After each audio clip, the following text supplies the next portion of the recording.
Subscribe करें और bell दबाएं ताकि कोई खबर रह न जाए।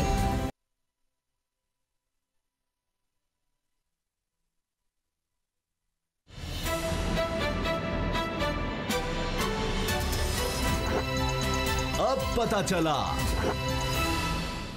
बिस्मिल्लाहिर्रहमानिर्रहीम, अस्सलाम वालेकुम। मैं हूं मोहम्मद उसामा गाजी और आप देख रहे हैं अब पता चला। ये हकीकत है कि मुस्तकबिल की जंगें मैदान जंग में नहीं बल्कि इंटरनेट, सोशल मीडिया और मीडिया के मैदान में लड़ी जाएंगी और इस जिद्दत को 5th जनरेशन वॉर का नाम दिया गया है। इस मैदान में चौकस रहने की तलकीन हमारे सिपाहसालार जनरल कमर जावेद बाजवा बार बार करते रहे हैं, लेकिन अब इस हमले की अमली सूरत गरी हमने देख भी ली है।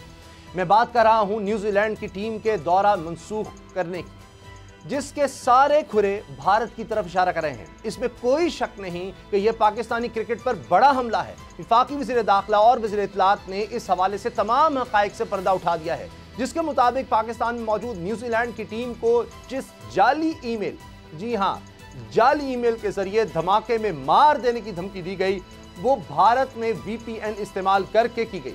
ये ईमेल RMX 1971 डिवाइस से भेजी गई और इसकी लोकेशन सिंगापुर जाहिर हुई। ये तफसीलात इंटरपोल की मुआवनत से सामने आई हैं। जाली ईमेल एड्रेस हमजा अफरीदी के नाम से बनाई गई और इसके 13 मिनट बाद धमकी आमेज ईमेल न्यूजीलैंड की टीम को भेजी गई। हमजा अफरीदी नाम इसलिए रखा गया ताकि पाकिस्तान से ताल्लुक जाहिर किया जा सके। वफाकी वज़ीर इत्तलात ने बताया कि कलअदम तहरीक तालिबान पाकिस्तान यानी TTP और जमात उल अहरार के साबिक तर्जुमान एहसानुल्लाह एहसान के जाली नाम से 19 अगस्त 2021 को फेसबुक पोस्ट सामने आती है, जिसमें न्यूजीलैंड और इसकी हुकूमत से मुतालबा किया गया कि वो दौरा पाकिस्तान मनसूख कर दे, क्योंकि ISKP ने टीम पर हमले का मंसूबा बनाया है। इसके बाद 21 अगस्त 2021 को भारतीय वेबसाइट संडे गार्डियन में आर्टिकल शाया हुआ, जिसमें कहा गया कि न्यूजीलैंड टीम पाकिस्तान में दहशतगर्दी का शिकार हो सकती है। इसके चंद दिन बाद न्यूजीलैंड के खिलाड़ी मार्टिन गुप्टिल की अहलिया को एक ईमेल मौसूल होती है, जिसमें इत्तला दी जाती है कि मार्टिन गुप्टिल को दौरा पाकिस्तान में कत्ल कर दिया जाएगा। तहकीकात में यह चीज वाज़ेह हो गई है कि जिस ईमेल एड्रेस से मार्टिन गुप्टिल की अहलिया को ईमेल की गई वो किसी भी सोशल मीडिया नेटवर्क से मुंसलिक नहीं थी। ये सारी बातें साबित कर रही हैं कि इस पूरे मामले में कहीं भी सिक्योरिटी खदशात नहीं थे, बल्कि भारत से की गई जाली ईमेल्स थी, जिन्होंने सूरत हाल को पेचीदा बनाया और पाकिस्तान क्रिकेट को नुकसान पहुंचाने में अहम किरदार अदा किया। अब सवाल यह है कि मुस्तकबिल में ऐसे हमलों से महफूज रहने के लिए हम क्या कर सकते हैं और क्या पेशबंदी करनी होगी। इसी से आगाज करेंगे। बाबर डोगर गुलाम मुर्तज़ा से इस बारे में बात करते हैं। बाबर डोगर साहब, ये तो साबित हो गया एक दफ़ा फिर, और मैं समझता हूँ कि कमाल है जिस तरह पहले डोसियर दिया है, अभी भारत के हवाले से किस तरह वो फेक न्यूज़ फैला रहा है, जो कुछ करता रहा पाकिस्तान के खिलाफ, और अब ये सारा किस्सा सामने लाना, कहाँ से ईमेल बनी, किस तरह बनाई गई, किस तरह थ्रेट किया गया, तो ये अब भारत की साजिश साबित कर रहा है। लेकिन क्या ये जो ममालिक इन ईमेल्स की वजह से दौरा मनसूख कर रहे हैं, कह रहे हैं जी, क्या वो भी इस पर भारत से पूछेंगे कि जी आपकी तरफ से क्या कुछ हो रहा है? साहब, अब तो सारी चीज़ खुल के सामने आ गई कि किस तरह से मार्टिन गुप्टिल जो है उसकी बीवी को जो ईमेल की गई वो कहाँ से की गई, किस ईमेल से की गई, कौन सा मुल्क जो था वो इस्तेमाल हुआ। उसके बाद संडे गार्डियन जो है, जो भारतीय अखबार है, उसमें जो एक महीने पहले एक मजमून आ जाता है और उसमें सारी चीज़ें लिखी जाती है कि किस तरह से न्यूजीलैंड की टीम जो है वो पाकिस्तान का दौरा करेगी और वहाँ पर किस तरह उनको थ्रेट अलर्ट जो है वो दिए जाएंगे या उन पर अटैक किया जा सकता है, किसकी जानिब से किया जा सकता है। उसका जो राइटर था उसका अमरुल्लाह साले के साथ जो ताल्लुक़ है वो भी साबित हो गया। तो सारी चीज़ें जो हैं वो तो आपस में मिली हुई हैं, जुड़ी हुई हैं और सारा कुछ जो है वो खुल के सामने आ गया। किस तरह से इंडिया जो है उसने पहले दिन से भरपूर एफर्ट की, उसने जाली ईमेल्स के ज़रिए से, फेक न्यूज़ के ज़रिए से, जाली जो है उसने वो थ्रेट अलर्ट जो है उनके ज़रिए से किस तरह से इस सारे अमल को मशकूक बना दिया। लेकिन एक चीज़ जो उसामा साहब सबसे अहम है, इंडिया ने तो जो रोल प्ले करना था, ये जो सारा कुछ जाली फेक चीज़ें की गई, लेकिन उसके बावजूद न्यूजीलैंड की टीम पाकिस्तान आई, मेरा मतलब फेक ईमेल्स के बावजूद, VPN के बावजूद न्यूजीलैंड की टीम पाकिस्तान आई और उसके बाद जो जाली थ्रेट अलर्ट जो जारी किया गया जिसकी वजह से वो वापस गई है। अभी तक फवाद चौधरी ये कह रहे हैं कि हम उनसे मांग रहे हैं कि उसके कोई लेटर, उसकी जो डिटेल्स है वो हमारे साथ शेयर की जाए, ताकि वो जो थ्रेट है वो तो मौजूद है। तो अभी तक न्यूजीलैंड की तरफ से कुछ शेयर नहीं किया गया। इससे बड़ी जो सामने चीज़ जो वाज़ेह होती है वो ये है कि बदनीति भी इसमें शामिल थी और कहीं ना कहीं इस खेल को, ये जो खेल है ये सियासत की नज़र हुआ है। कहीं ना कहीं ये जो 5 आइज़ की बात की जा रही है, उसके बाद इंग्लैंड का दौरा जो है वो कैंसिल करना, ऑस्ट्रेलिया का मशकूक हो जाना, ये सारी चीज़ें वाज़ेह तौर पर इस तरफ इशारा कर रही हैं कि जनाब ये असल चीज़ सियासत है और ये जो क्रिकेट सीरीज़ है ये सियासत की नज़र हुई है।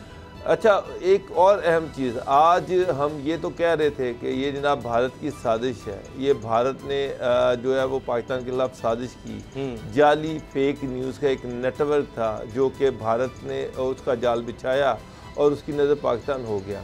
उसी वक़्त में जो नरेंद्र मोदी था वो उस वक़्त पाकिस्तान की एयर स्पेस यूज़ करके वो अमेरिका जा रहा था, न्यूयॉर्क जा रहा था।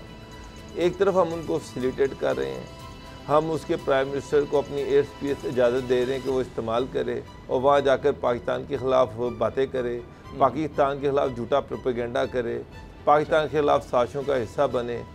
तो उसामा साहब, गवर्नमेंट को भी चाहिए कि जब इंडिया इसमें इंगेज हो रहा है, इंडिया इन्वॉल्व हो रहा है और सारी इस गेम के पीछे इंडिया की साजिश है पॉलिटिकली भी, और ये जो सारी जाली वेबसाइट्स, जाली ईमेल्स, जाली थ्रेट अलर्ट्स और ये वो सारा कुछ है, अगर ये सारी निटी-ग्रिटी में इंडिया है और हम इंडिया को एक्सपोज कर रहे हैं तो फिर हमें चाहिए था कि हम उसके प्राइम मिनिस्टर को अपनी एयर स्पेस यूज़ ना करने देते। ये एहतजाज को इस लेवल तक ले जाना चाहिए। हमें हर लेवल पे लेके जाना चाहिए।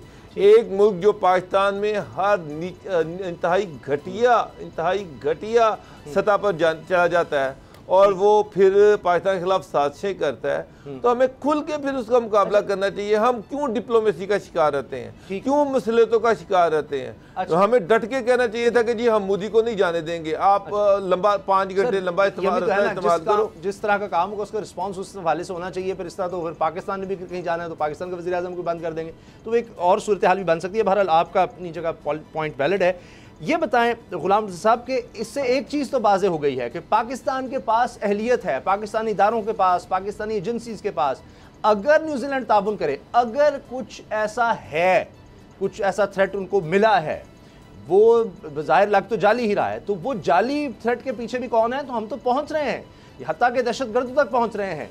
अब उनको जाकर मारा जा रहा है, हमारे फौजी जवान शहीद होते हैं तो उनके अड्डों पर जाकर उनसे मुकाबला किया जाता है, तो ये होता है। तो हमारी फोर्सेस की अहलियत तो इस तरह साबित हो रही है हमारे इदारों की कि हमने सारा कुछ खोलकर सामने रख दिया है कि किस तरह ईमेल बनती है, कहां से जनाब थ्रेट जनरेट होता है। ये किसी और ने काम नहीं किया, ये पाकिस्तान ने करके दिखाया है। बिल्कुल आपकी बात दुरुस्त है। अगर आप इंडिया के साथ हमारी हिस्ट्री देखें तो इंडिया ने कोई मौका गंवाया नहीं है जिसमें वो हमें नुकसान पहुंचा सकता हो और उसने हमें नुकसान ना पहुंचाया हो। और ये इंटरनेशनल क्रिकेट के हवाले से भी अभी ये सीरीज़ मनसूख होना और उसके बाद बरतानिया की जानिब से भी ये बताना, ये कहना कि हम भी नहीं आ रहे, और फिर अभी वेस्ट इंडीज़ की टीम को कुछ थ्रेट्स वगैरह भिजवाना, ये सारी साजिश साफ नज़र आ रही है कि इसके पीछे इंडिया है। और आज जो हमारे सिक्योरिटी अदारे हैं उनकी जानिब से ये जो तहकीकात की गई थी, एक तो ये मैं बता दूं कि ये आज कल नहीं की गई हैं, ये सेम डे तहकीकात कर ली गई थी और इसको पब्लिक आज किया गया है। अच्छा, मैं दाद देता हूं अपनी टीम को, अपने क्रिकेट टीम के खिलाड़ियों को, अपने तमाम पीसीबी के जो लोग हैं उनको। इससे पहले आप ज़रा जहन में रखें, ज़रा वो बाल ठाकरे की धमकियाँ जब हमारी टीम इंडिया के ग्राउंड पे जाके खेलती थी और वो रोज़ाना किसी न किसी खिलाड़ी को धमकी देते थे कि आज हम इसके ऊपर हमला करेंगे। ग्राउंड में क्या कुछ होता था, कौन कौन सी गालियां दी गई हमें, क्या कुछ नहीं किया गया, क्या विकेटें उखाड़ दी जाती थी, हमारे खिलाड़ियों के ऊपर हुटिंग की जाती थी, हमारे खिलाड़ियों को पानी की बोतलें मारी जाती थी। यार हम लोग उस वक्त हमने तो कभी नहीं सोचा कि ये दहशतगर्द मुल्क है, ये दहशतगर्दी करता है और ये शिद्दत पसंद लोग हैं और ये क्या कर रहे हैं। क्या हमारे खिलाड़ियों की जान बाकी दुनिया के खिलाड़ियों से कम है, या उनकी इज़्ज़त हमारे खिलाड़ियों की बाकी दुनिया के खिलाड़ियों से कम इज़्ज़त है?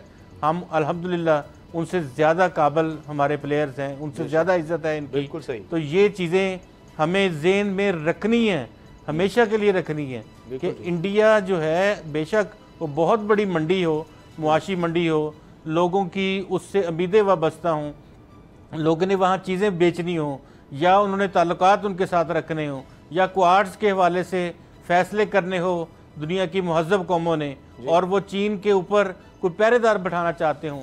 मैं आज ये बिल्कुल अपने जितना मेरा एक्सपीरियंस है उसकी बुनियाद पे और जो कुछ हम पढ़ते हैं रोज़ाना अखबारात में भी और बाहर दुनिया के मीडिया में भी जो एनालिसिस देखते हैं, यकीन कीजिएगा कि अगर क्वाड्स वाले 4-5 ममालिक मिल के अगर ये चाहेंगे कि किसी तरह से वो चीन के सामने भारत को खड़ा कर देंगे, आज ये बात लिख लें कि भारत कभी भी चीन के सामने खड़ा नहीं होगा। ये सिर्फ वहाँ से पैसे लेगा, वहाँ से असला लेगा, वहाँ से फैसिलिटेशन लेगा, दुनिया भर की सफारतकारी जो है उसमें किरदार अदा करवाएगा, लेकिन जिस दिन चीन के लिए ज़रूरत पड़ गई तो ये भीगी बिल्ली की तरह बैठ जाएगा। वो गोली नहीं मारते, वो तो डंडे मारते हैं, वो तो डंडों से काफ़ी काम तबाह कर देते हैं जो चाइनीज़ हैं हमारे दोस्त। तो ये किसी की खाम ख्याली है, या अगर पाकिस्तान की क्रिकेट जो है वो ख़त्म करने की कोशिश की गई है, पाकिस्तान के शाकीन के दिलों को जो है वो ख़राब किया गया है, तो इसमें सबसे ज़्यादा कसूर मैं देखें इंडिया ने अपनी साजिश कर ली, जो कुछ भी था, इस बात का खमियाजा न्यूजीलैंड को भुगतना है। हमें उसके लिए कंपनसेशन भी क्लेम करनी चाहिए, इंटरनेशनल क्रिकेट काउंसिल में भी जाना चाहिए और हर जगह पे हमें बरतानिया से भी। और दूसरी बात, बरतानिया वो उनके क्रिश्चियन ट्रेनर जो हैं वो आराम से बैठे हैं और बैठ के कल काशिम बासी साहब को इंटरव्यू दे दिया है, यानी कि जो इतना बड़ा जुल्म किया पाकिस्तान के साथ, जिस जुल्म के ऊपर इंडिया बरतानिया सारे में उनके क्रिकेटर्स क्या, उनके शहरी क्या, वो तनकीद का निशाना बना रहे हैं। वो आराम से बैठे अपनी PR कर रहे हैं और ये कह रहे हैं कि जी तो हमारी तरफ से थ्रेट अलर्ट नहीं था, हमारी तरफ से कुछ नहीं था, दफ्तर खारजा बरतानिया की तरफ से नहीं था, वो तो हुकूमत का तो इंग्लैंड क्रिकेट बोर्ड ने फैसला किया। हमने कुछ नहीं कहा, पाकिस्तान बिल्कुल महफूज मुल्क है। उन्होंने कहा वही जो हमारी एडवाइजरी है शहरियों के लिए कि पाकिस्तान महफूज मुल्क है, वही टीम के लिए थी। तो अब ये उन्होंने तो अपने आप को अलहदा किया कि जो करना है ECB ने करना है, तो पाकिस्तान का केस कंपनसेशन के लिए और पाकिस्तान का मौक़िफ़ इस तरह मजबूत होता है। इसको अच्छा उसामा गाजी साहब, इसको भी एनालिसिस करने की जरूरत है, इसका तज्जिया करने की जरूरत है। ये ऐसी बात नहीं है। क्यों अलाइनमेंट नहीं है उनकी अपने इदारों के साथ और अपनी हुकूमत के साथ? ये तो बड़ी आसान बात है कि एक फैसला जो है वो PCB कर ले और खान साहब कहें कि जी PCB के साथ देखें वो दारा है, उन्होंने कर लिया। अच्छा, आपने जिस तरह PCB का जिक्र किया, ऐसा तो नहीं है। बिल्कुल ठीक। ये पहली मर्तबा नहीं हुआ, ये मैं माजी में भी हम देखते रहे हैं कि वहाँ पर जब भी कोई बोर्ड कोई इस तरह का बोल्ड डिसीजन लेता है तो वो बाद में गवर्नमेंट्स की तरफ से ये ऐलान हो जाता है ना ये बोर्ड का इंडिपेंडेंट डिसीजन था, उसमें हमारा कोई लेना देना नहीं है। हालांकि ये गलत है। बोर्ड जो है वो गवर्नमेंट से डिक्टेशन लेता है, उसके बाद वो फैसला करता है। न्यूजीलैंड बोर्ड की जरूरत नहीं है कि वो खुद फैसला कर ले और जो ना प्राइम मिनिस्टर उसको बैक करे, या इंग्लैंड का ECB फैसला कर ले और बाद में जो है गवर्नमेंट जो है वो उसको उसका पता ही ना हो। ये हमें बेवकूफ़ समझते हैं या बेवकूफ़ बनाने वाली बात है। ये ऑस्ट्रेलिया का ये फैसला करना, इंग्लैंड का फैसला करना, न्यूजीलैंड का फैसला करना, ये सारा इन सब मुल्कों की मिली भगत है। इन्होंने जानबूझ कर ये डिसीजन किया है, इन्होंने पूरे कॉन्सिक्वेंसेस के साथ ये डिसीजन किया है और बाद में दुनिया को बेवकूफ बनाने की कोशिश कर रहे हैं कि जनाब ये बोर्ड्स के फैसले हैं, हमारा इससे लेना देना कोई नहीं, यहाँ पे इदारे इंडिपेंडेंट होते हैं, यहाँ पर ये होता है। कुछ नहीं होता। थ्रेट अलर्ट है वो तो कोई शेयर करने को आपसे तैयार नहीं है, उसकी डिटेल देने को तो ये तैयार नहीं है और कह रहे कि जनाब इंडिपेंडेंट फैसले हो गए और ये सारा कुछ हो गया। अच्छा, ये इस तरह से ऑटो पे नहीं चीजें चलती। जी, आपने बात की थी क्वाड की कि जिसमें भारत को शामिल किया हुआ है अमेरिका ने, ऑस्ट्रेलिया और जापान के साथ। तो ये ब्लॉक्स की बात, अब रमीज राजा साहब PCB के चेयरमैन हैं, वो एक साबिक खिलाड़ी हैं, कमेंटेटर हैं, वो कोई जियो स्ट्रेटेजिक एक्सपर्ट या पॉलिटिशियन तो है नहीं, लेकिन वो भी कह रहे हैं कि अगर ब्लॉक्स ही बनाने तो पाकिस्तान भी सोचेगा। तो अगर ये चीन के खिलाफ भारत को इस्तेमाल किया जा रहा है पाकिस्तान के खिलाफ, तो फिर भारत भी तो ब्लॉक में अलग हो सकता है। रूस, चीन, पाकिस्तान, अफगानिस्तान, ईरान और जिस तरह उज़्बेकिस्तान।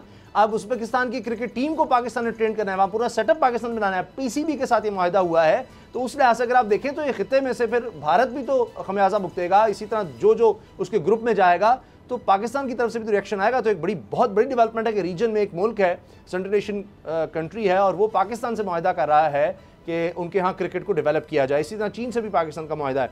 अच्छा बाब डोगर साहब, इंडिपेंडेंस की बात हो रही है इदारों की कि जी वो कहते हैं जी हमारा क्रिकेट बोर्ड ECB वो इंडिपेंडेंट है, तो हमारा अब ECP भी है, वहाँ इंग्लिश क्रिकेट बोर्ड है, यहाँ इलेक्शन कमीशन ऑफ पाकिस्तान है, तो ECP भी अपनी इंडिपेंडेंस शो कर रहा है।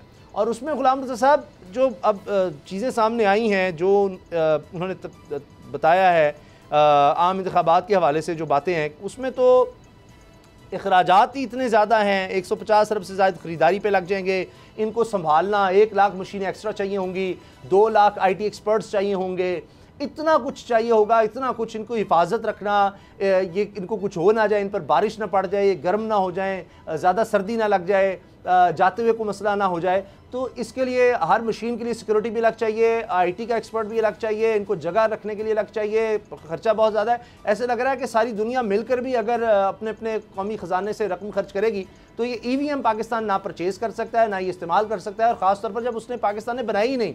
तो इस तरह तो जो इलेक्शन कमीशन में AC लगे हुए हैं, जो फ़ोन इस्तेमाल हो रहे हैं, वो भी पाकिस्तान गवर्नमेंट ने नहीं बनाए होंगे। अगर यही इतराज़ करना है कि जी EVM मशीन जो है वो तो गवर्नमेंट ने बनाई ही नहीं, तो ये एतराज़ात इतने ज़्यादा हैं कि ये अगले 100 साल नहीं ख़त्म हो सकते। देखिए, एतराज़ात उन्होंने किए हैं, इनमें से हकीकत पर मबनी जो चीज़ें हैं उनको अगर आप ले लें, देखें बजट डेफिनेटली ये पैसे चाहिए होंगे ख़रीदारी के लिए, लोगों की ट्रेनिंग बिल्कुल चाहिए होगी। यहाँ तो स्याही से अंगूठा लगाना और बेल्ट पेपर देना, उसकी अभी तक ट्रेनिंग नहीं हो सकी, जो पिछले 73 साल से उसके इंतखाबात होते आ रहे हैं उसकी ट्रेनिंग नहीं हो सकी लोगों की। तो ये इस चीज़ को पकड़ के लोगों के अंगूठे लगाना, तो ये बड़ा एक मसला होगा लोगों के लिए। और एक बुज़ुर्ग लोगों को जब लेके आते हैं तो वो कौन सा बटन दबाएंगे, किधर जाएंगे, इस तरह की बहुत सारी चीज़ें हैं। और ये एतराज़ात में से ज़्यादातर एतराज़ात वैलिड एतराज़ात हैं, और जब तक इन चीज़ों को आप कहाँ से लाएंगे हवाई जहाज़ और कहाँ से लाएंगे हेलीकॉप्टर, इन हमारे यहाँ तो कोई बड़ा एक्सीडेंट हो जाए तो हम उनको रेस्क्यू नहीं कर सकते हेलीकॉप्टर के ज़रिए से। तो इस मशीनों को अगर कहीं ख़राब हो जाती है तो क्या हर सिटी में हम वहाँ पे बैठाएंगे एक्सपर्ट्स और IT कंसल्टेंट्स के, वो फौरी तौर पे उसका मशीन का जो डाटा है उसको ठीक करेंगे या उसकी ख़राबी को दूर करेंगे। तो ये चीज़ें हैं, इसके लिए ये 1 साल जो है, इसको आज प्रोसेस अगर शुरू किया जाए, 1-1.5 साल इसके प्रोसेस में लगेगा, फिर आस्ता आस्ता इसको शामिल किया जाएगा। अगले इलेक्शन में कर लें, कोई ऐसा मसला नहीं है, इसको कर लिया जाएगा। नई टेक्नोलॉजी है, यूज़ करना चाहिए। लेकिन एक चीज़ और देखें, गुज़िश्ता हफ्ते में 2-3 ममालिक में इंतखाबात हुए हैं, उनकी रिपोर्ट्स देख लें, वहाँ देख लें क्या हुआ है।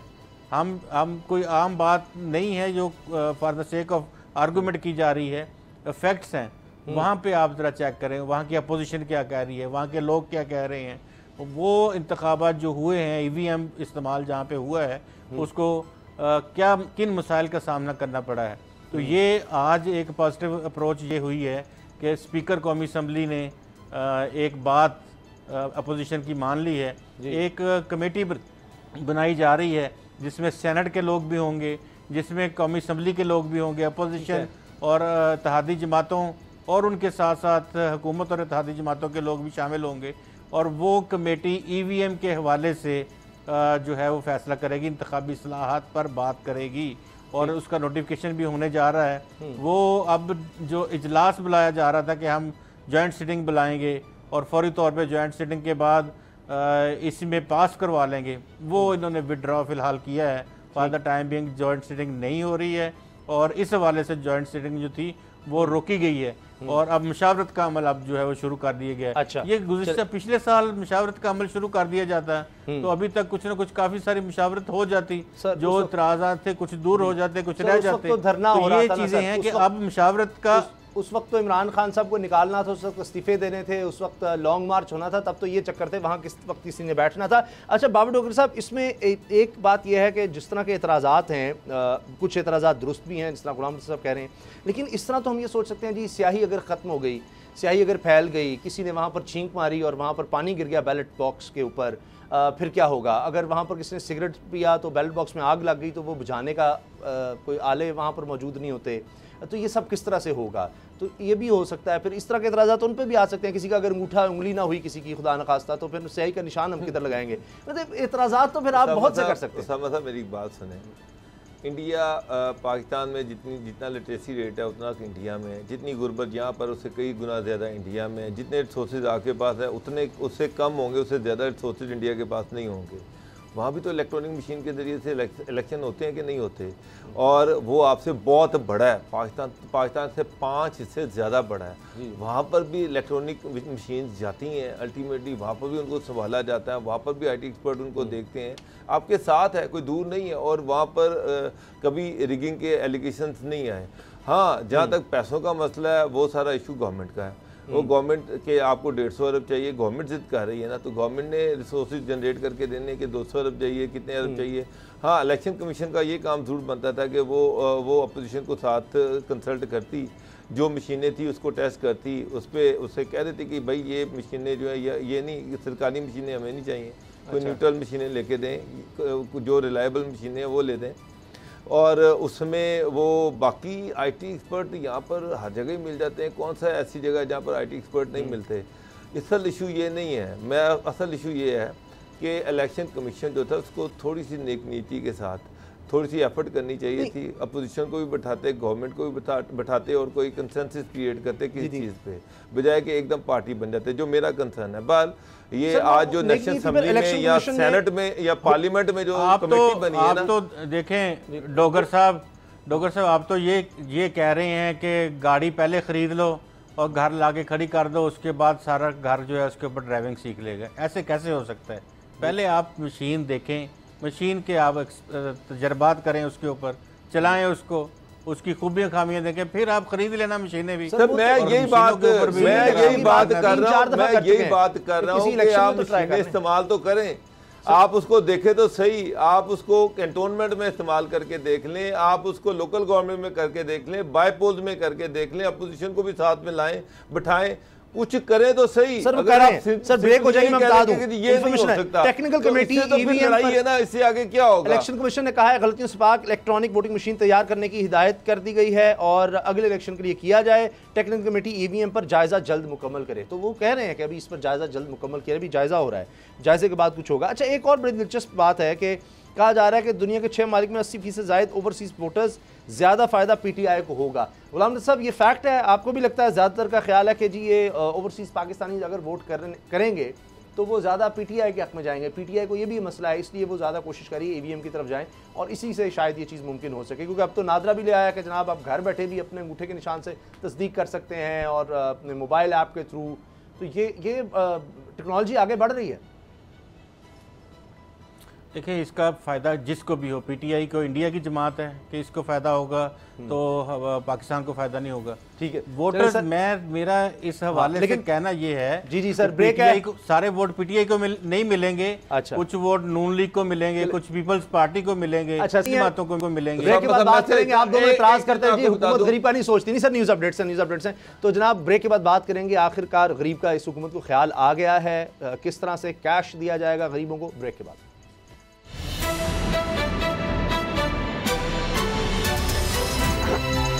अब पता चला।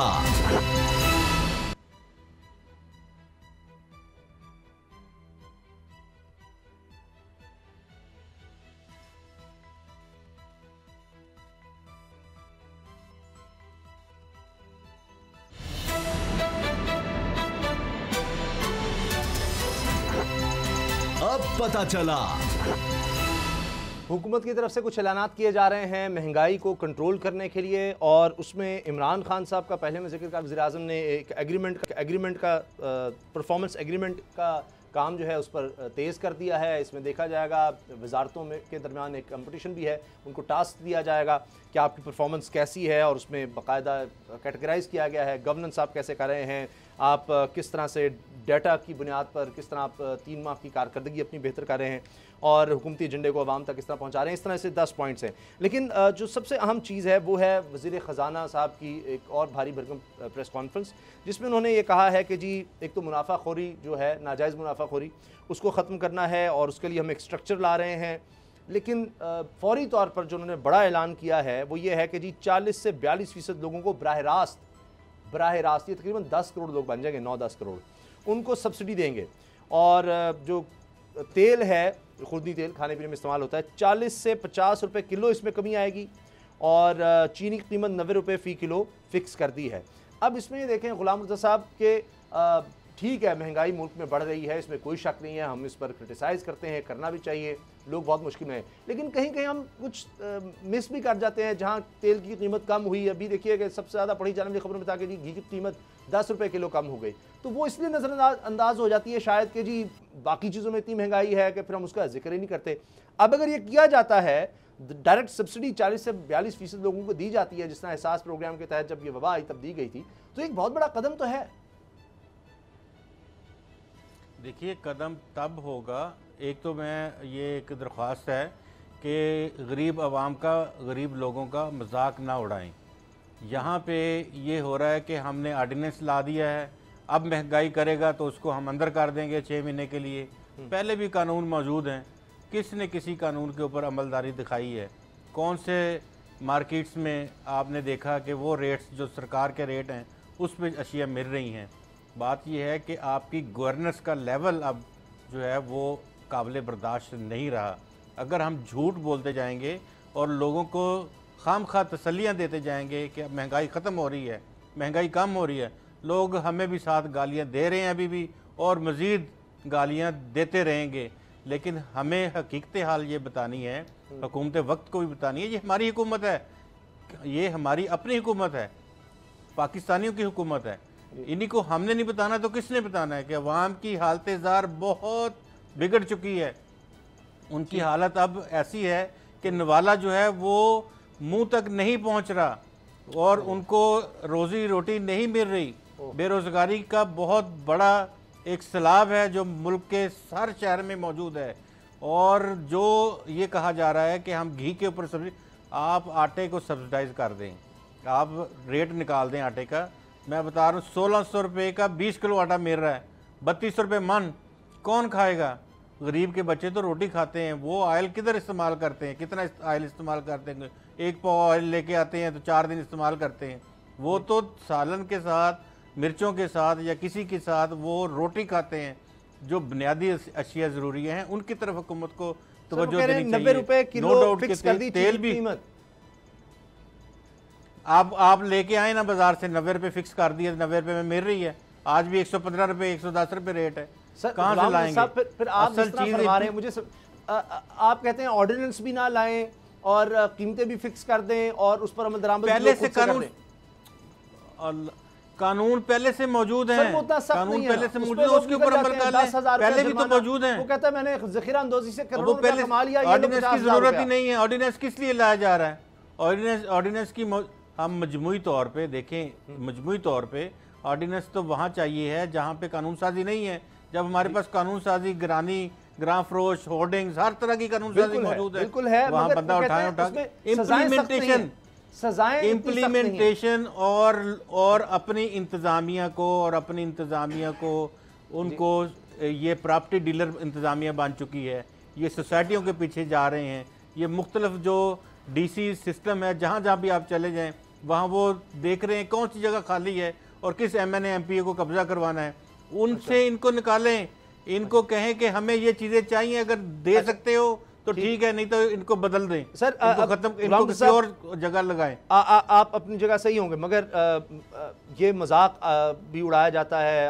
बाबर साहब, आपने कई दफ़ा इस तरह की बात की कि जी ये नोटिस ना ही लें इमरान खान साहब तो चीज़ महंगी हो जाएगी। हमने अपने प्रोग्राम में कई दफ़ा डिस्कस किया कि जी जब ये महंगाई होती थी जी, चारों चीफ सेक्रेटरीज के साथ जनाब मीटिंग की है, खुद इमरान खान साहब ने, वज़ीर आज़म ने, कि जनाब ये क्यों, हाईएस्ट ऑफिसर वो होता है कि जी इसको इम्प्लीमेंट करना है। जब ये आते हैं पंजाब में, ये टास्क लेके जाते हैं, अब महंगाई नहीं होनी चाहिए, महंगाई, उससे कोई असर नहीं पड़ता। इसी वजह से शायद वो फिर ऑर्डिनेंस का सहारा, अब वो कह रहे हैं कि जी हार मान लिया, तो शायद उन्होंने कहा जी अब गरीब आदमी के हाथ में कैश दे दो।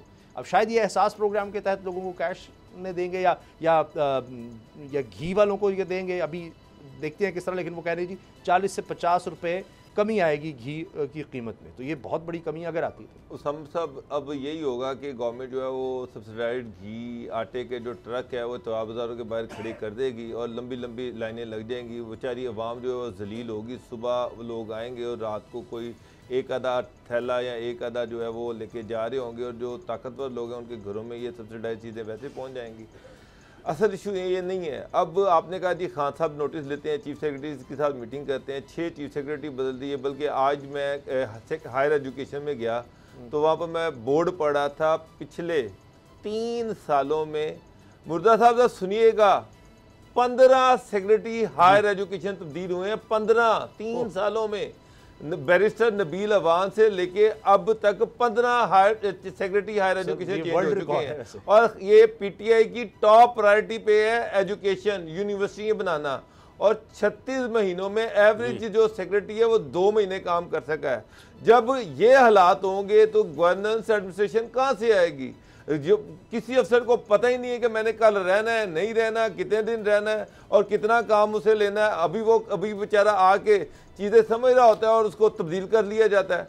यही हालात सारे यकीन जाने साहब पाकिस्तान की तारीख में देख लें, 15 सेक्रेटरीज एजुकेशन 3 साल में नहीं हुए जितने इन्होंने कर दिए। तब्दीली सरकार है ना, वो तब्दील तो कर रहे हैं। वो तब्दीली पे तो जो रखते हैं। देखें एक और बात है जी जी उसामा गाजी साहब, ये परफॉर्मेंस एग्रीमेंट्स, हाँ जी यार अपने आपके सेक्रेटरी हैं, आप सरबराह हैं, एब्सोल्यूट सरबराह हैं आप मुमलकत के, आप हुकूमत के सरबराह हैं।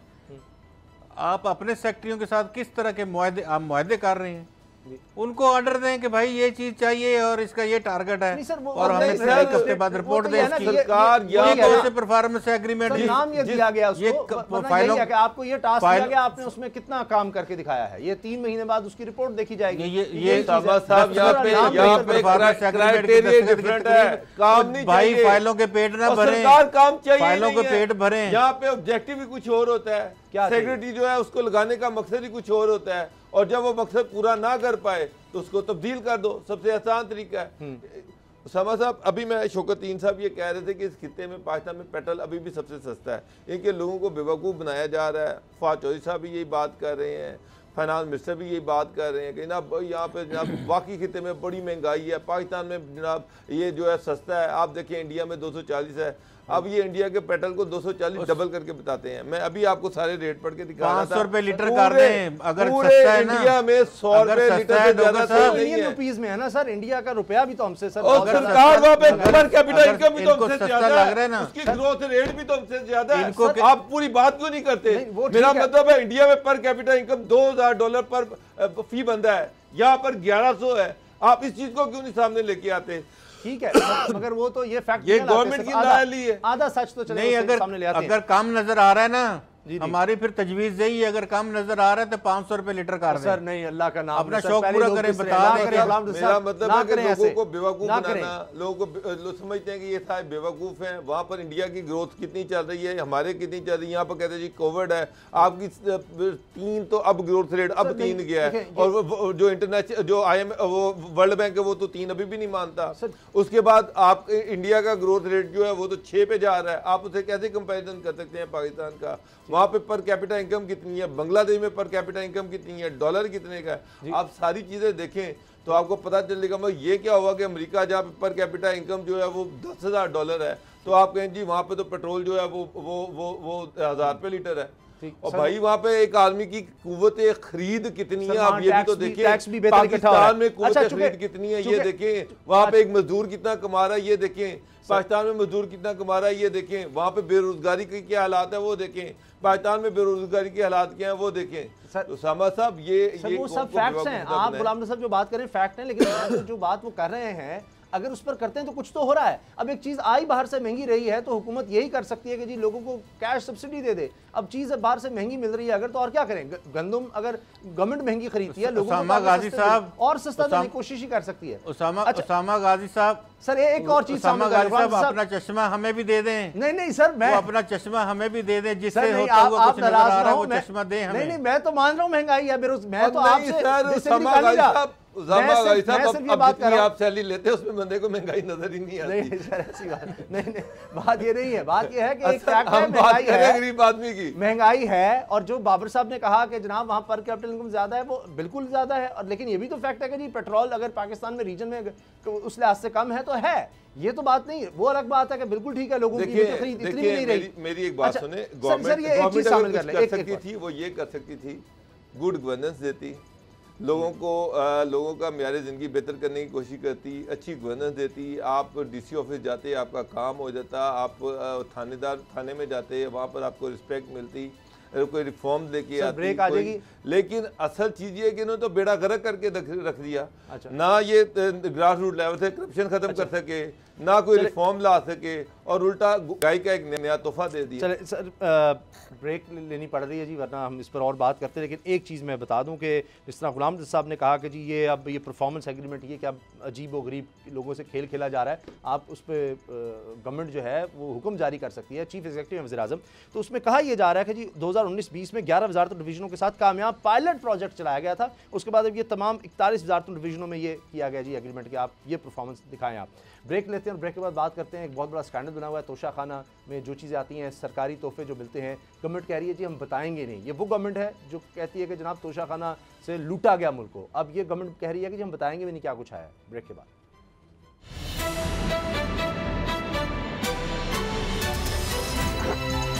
अब पता चला।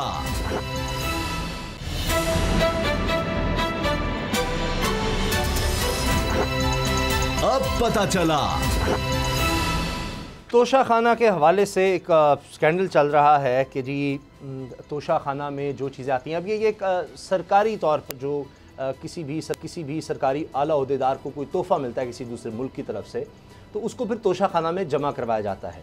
अब कौन लोग इसमें जो तहाइफ होते हैं उनको ख़रीद सकते हैं? इसमें जनाब ब्यूरोक्रेसी है, आला अफसरान हैं, हुकूमती ओहदेदार हैं, आला अदलिया है, फ़ौजी अफसरान हैं, ये लोग ले सकते हैं और वो भी इसमें बोली लग सकती है या ये कह सकते हैं कि ये चीज़ हम लेने में इंटरेस्टेड है। अगर इनके बाद कोई चीज़ बच जाती है तो फिर वो आम आवाम के लिए भी अवेलेबल होती है। और इसमें जो बड़ी चीज़ है, अहम बात यह कि जी 50% तक आप उसकी जो कीमत है वो दे दें तो आपको वो चीज़ मिल जाएगी। लेकिन हमारे यहाँ ये हुआ है कि जो केस जिसमें नवाज़ शरीफ साहब को भी सज़ा हुई, जरदारी साहब पर केस चल रहा है कि जब यूसुफ रज़ा गिलानी, जहाँ से ये बड़ा मशहूर हुआ तोशा खाना का मामला, और एक हार का भी चक्कर था कि वो हार मिला कुदरती आफत में जो लोग मुतासर थे, और वो तैयब उर्दवान साहब की अहलिया ने दिया था, वो यूसुफ रज़ा गिलानी साहब की फैमिली ने खुद रख लिया, वो एक अलग केस बन गया था। तो बहरहाल अभी गाड़ियों का केस बना के वो यूसुफ रज़ा गिलानी साहब जब वज़ीर-ए-आज़म थे, वो चंद लाख रुपए देकर, वो करोड़ों की गाड़ियाँ थीं, एक मियाँ नवाज़ शरीफ साहब को पेश कर दी गई जो उस वक्त कुछ भी नहीं थे, यानी ओहदे के मुताबिक सिर्फ उनके भाई उस वक्त वज़ीर आला पंजाब थे और गवर्नमेंट थी पाकिस्तान पीपल्स पार्टी की। और एक गाड़ी जनाब जरदारी साहब को पेश कर दी गई, और वो भी ओमनी ग्रुप की तरफ से वो 15 लाख शायद वो दिए गए थे करोड़ों की गाड़ियों में। तो बाबर डोगर साहब, अब ये हुकूमत पर इल्ज़ाम ये आ रहा है कि हुकूमत तो ये इनकार कर रही है कि जी ये सरकारी तोहफे जो मिल रहे हैं वो भी नहीं बताए जा सकते, क्योंकि एक नेशनल सिक्योरिटी का ये मामला बन गया है। ये कोई राज हैं, रियासती राज हैं, इससे हमारे जो दोस्त ममालिक हैं वो उनको शर्मिंदगी का सामना होगा। मुझे समझ नहीं, खुदा न खास्ता कोई इस किस्म के तोहफे दिए जा रहे हैं कि जो लोगों के सामने नहीं लाए जा सकते। उसामा साहब, हैरानगी की बात यह है कि अगर ये इतने ही राज थे तो फिर पिछली जो गवर्नमेंट थी, मतलब यूसुफ रज़ा गिलानी जो है, उनका जो तोशा खाना का केस है वो क्यों चल रहा है? नवाज़ शरीफ पे तोशा खाना का केस क्यों चल रहा है? और जब इनकी बारी आई, और सबसे बड़ी बात यह है कि कैबिनेट डिवीज़न ने जो ख़त लिखा है कि जनाब फ़ौजी अफसरान, जजेज़ और ये जितने सरकारी ऑफिसर हैं, ये उनको आधी कीमत पर ख़रीद सकते हैं। पहली बात तो ये है कि आधी कीमत पर क्यों खरीद सकते हैं? मेरा तो सबसे बड़ा अवाम का सवाल ये है। ये जितने भी तोहफे होते हैं ये सरकारी होते हैं, ये ओहदों को मिलते हैं, ये लोगों को नहीं मिलते। वो शायद इसलिए कि वो कहेंगे कि जनाब इतनी कीमत पे तो हमें बाहर से मिल रहा है, हम वहीं से ले लेते हैं। नहीं तो सर, वो प्राइम मिनिस्टर को अगर कोई प्राइम मिनिस्टर जो है या कोई सदर को कोई दूसरा सदर कोई तोहफा देता है तो उसकी एक सिग्निफिकेंस है, उसकी एक वैल्यू है। आप उसकी ओपन ऑक्शन करें, अगर आपने देना ही है तो ठीक है। जो अगर कोई बंदा जो है कोई बड़ी ज़बरदस्त चीज़ है, उसको कोई बंदा ख़रीदना चाहता है, वो ज़्यादा पैसे दे के ख़रीदे। ये एक प्रेस्टीज है कि ना इस प्रेसिडेंट को दिया था, और ये तोहफा जो आपने प्राइम मिनिस्टर हाउस की गायें तो बेच दी जिसकी वैल्यू कुछ नहीं थी, और जिन चीज़ों की वैल्यू बन सकती है। मगर अगर इमरान खान को तुर्की का सदर कोई तोहफा देता है, कोई घड़ी दे देता है, कोई अंगूठी दे देता है, कोई चीज़ देता है, और अगर आप उसको ओपन ऑक्शन में रखते हैं कि ना ये तुर्की के प्रेसिडेंट ने प्राइम मिनिस्टर ऑफ पाकिस्तान को तोहफा दिया, तो आपका क्या ख्याल है, उसकी ऑक्शन थोड़ी होगी और हर कोई खरीदना चाहेगा। हर एक की कोशिश होगी कि ये ना ये मेरे ड्राइंग रूम में चीज़ पड़ी हो और ये इतनी ये एक नायाब चीज़ है या एक हिस्टोरिकल चीज़ है। तो उसामा साहब, मैं तो सबसे पहले ये है कि ये तो आपस में एक दूसरे में जोड़ियाँ बांट रहे हैं कि जनाब कैबिनेट डिवीजन ने नोटिफिकेशन कर दिया और जनाब वो ये है कि जनाब ये चीज़ें अब बाहर से आई हैं और आधी कीमत पे ये लोग चुप करके खरीद लें। अच्छा, तो मेरा ख्याल है कि लाहौर हाई कोर्ट का फैसला बड़ा ठीक है और अगला फैसला ये होना चाहिए कि इस तरह की चीज़ों की पब्लिक ऑक्शन होनी चाहिए और उसकी सारी डिटेल जो है उसके साथ अटैच होनी चाहिए और एक टाइम फ्रेम होना चाहिए कि जनाब हर साल के बाद 2 साल के बाद सारी जो चीज़ें हैं उनकी एक बाकायदा तौर पे इन्वेंट्री बनेगी और अल्टीमेटली वो उसकी पब्लिक ऑक्शन होगी। अच्छा, मैं तो इस तरह की ऑक्शन के वैसे ही खिलाफ हूँ जिसमें ना किसी को पता किसने क्या लिया और वो चुप करके ले गया और ये कैबिनेट डिवीजन जो है इसने एक मेला लगाया हुआ है सारे लोगों के लिए। चूँकि गुलाम साहब वफाकी दारुल हुकूमत इस्लामाबाद में आप मौजूद हैं, तो ये ऐसा क्या है ये जो इस ख़जाने में, तोशा खाना में, सरकारी ख़जाने में चीज़ें जमा होती हैं कि जिनसे वक़ार मजरू होगा, कौमी वक़ार मजरू हो सकता है, ऐसे तोहफे हमें दिए जा रहे हैं। ये किस किस्म के तोहफे हैं? नहीं, देखें, ये एक कहावत है कि हाथों से दी जाने वाली गांठें दांतों से खोलनी पड़ती हैं। जी, कितना ववेला मचाया जा रहा था ईमानदारियों का और कितना ववेला मचाया जा रहा था शफाफियत का, और कभी जनाब तोशा खाना, कभी कोई, कभी कुछ, कभी भैंसें, गाय, कभी कमोड सोने के, हाँ जी, गाड़ियाँ। तो अभी आप ये देखें कि जब अपने घर को कहते हैं ना कि बात पड़ी है तो फिर ये कौमी राज बन गए हैं। अब भी बताएं कि कितने आधा किलो का हार मिला था या 1 किलो का हीरों से जड़ा हुआ हार मिला था, उसकी मालियत क्या है। और दूसरा, अब तो सवाल बाबा डॉक्टर साहब ने बड़े वैलिड उठाए हैं कि ये मैं और आप क्यों नहीं खरीद सकते। अगर कोई भी ब्यूरोक्रेट, सर मेरे पास इतने पैसे नहीं है नहीं, उसमें ऐसी चीज़ें भी होती हैं, कुछ छड़ियाँ, कुछ छुरी, चाकू, कोई इस तरह की चीज़ें भी होती हैं, सुवेनियर्स होते हैं, वो अब 1200-1500 रुपए की भी चीज़ होती है। अच्छा, ऐसा नहीं है कि उसमें सारी करोड़ों की चीज़ें होती हैं। हाँ जी, उसमें बहुत सारी चीज़ें कालीन के पीस होते हैं या कुछ उन्हीं का बता दें जो इतनी सस्ती है, तो वो नहीं बता रहे। नहीं, वो फिर वो भी बताना पड़ेगा ना, जो किलो के हिसाब से सोने की चीज़ें हैं वो भी बतानी पड़ेगी, वो भी फिर सारा कुछ बताना पड़ेगा। बात ये है कि कानून अगर आप सब के लिए एक समझते हैं, मुल्क की इज़्ज़त करवाना चाहते हैं, तो वो आते ही सबसे पहले तो फौरी तौर पे उसको तोशा खाना में आप जमा करवा दें, जो कुछ भी मिला हो। फिर जिस तरह बाबा डोगर साहब ने कहा कि वो सुवेनियर होते हैं, अगर कोई एक घड़ी मिलती है शाही ख़ानदान की जानिब से सऊदीया के और वो उसकी कीमत जो है वो 50 लाख रुपए है, तो वो क्यों आम जो आदमी है या वज़ीर आज़म है उसको 25 लाख की दे दी जाए? नहीं सर, वज़ीर आज़म नहीं, 60-70 लाख रुपए की दी जाए। ये सर सदर मुमलिकत वज़ीर आज़म पर पाबंदी है। एक चीज़ मैं क्लियर कर दूं, सदर हो, जो सिटिंग प्रेसिडेंट है, प्राइम मिनिस्टर है, उनके अहले खाना है, इसी तरह काउंसलर्स हैं, दीगर सरकारी नुमाइंदे जो उस वक्त वहाँ पर हैं, तो उनको ये नहीं तहफ़्फ़ुज़ मिल सकते, वरना तो वो वहीं से लेंगे और अपनी जेब में डाल लेंगे। वो नहीं, वो पाबंद हैं कि उन्होंने ये कौमी ख़जाने में आकर देने हैं और उसके बाद फिर। लेकिन अभी तक तोशा खाना में वो चीज़ें जो मिली हैं वो अभी तक तोशा खाना में आई नहीं हैं। वो तो जाहिर है कि जिस तरह से नवाज शरीफ साहब ने कौन सा खुद खरीदी थी, वो 2008 में पीपल्स पार्टी का दौर था, उनको एक इनवाइस भेजी गई कि ये गाड़ी आपको 1992 में मिली थी, तो अभी ये गाड़ी इधर ही है, तो अगर आप चाहते हैं लेना तो आप इतनी रकम जमा करा दें। वो तो उस वक्त यूसुफ रज़ा गिलानी साहब की हुकूमत थी, उन्होंने उनको एक कैश मेमो भेजा, उन्होंने पैसे जमा करा दिए और गाड़ी उनको भिजवा दी इन्होंने, क्योंकि खुद भी उनके पास नेकलेस और बहुत सारी चीज़ें थी। और जरदारी साहब को भी गाड़ी दी थी उन्होंने 46 लाख की, 6 लाख रुपए में दी थी गाड़ी। तो वो ये इस तरह की चीज़ें थी, तो वो साथ साथ उन्होंने कहा कि हम फंसेंगे तो चलो मियाँ नवाज शरीफ को भी फंसा देंगे साथ। तो ये इस तरह से चीज़ें होती हैं और होती रही हैं, लेकिन अच्छा है, ये बहुत अच्छी चीज़ें हैं। ये इस तरह से रोज़ रोज़ खुलेंगी चीज़ें, सामने आएंगी, पता चलेगा कौन से ममालिक किस मौके पे इतना कीमती तोहफा, क्या वो पर्सनल ज़ाती हैसियत में खुश होकर दिया था या को उस वक्त को काम भी साथ बताया था कि आपने ये काम भी करना है और ये साथ आपको 2 करोड़ रुपए की चीज़ तोहफा दी जा रही है या 10 करोड़ की चीज़ तोहफा दी जा रही है या 500 रुपए की चीज़ तोहफा दी जा रही है। तो वो उसकी सैंक्टिटी का उस वक्त के हालात के मुताबिक देखा जा सकता है। ये अब हो जाएगा ओपन, आपको क्या लगता है?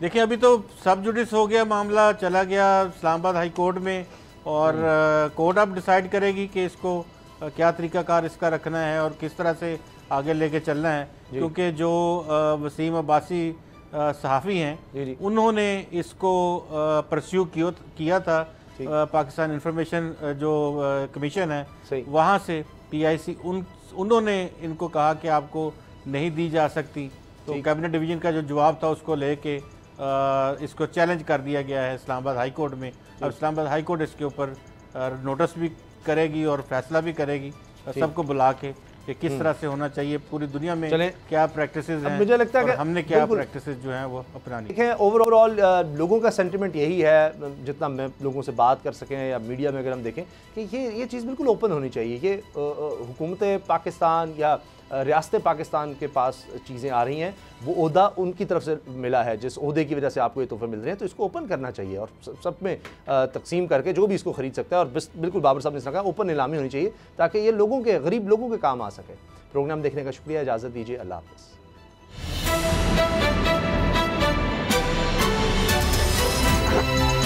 अब पता चला।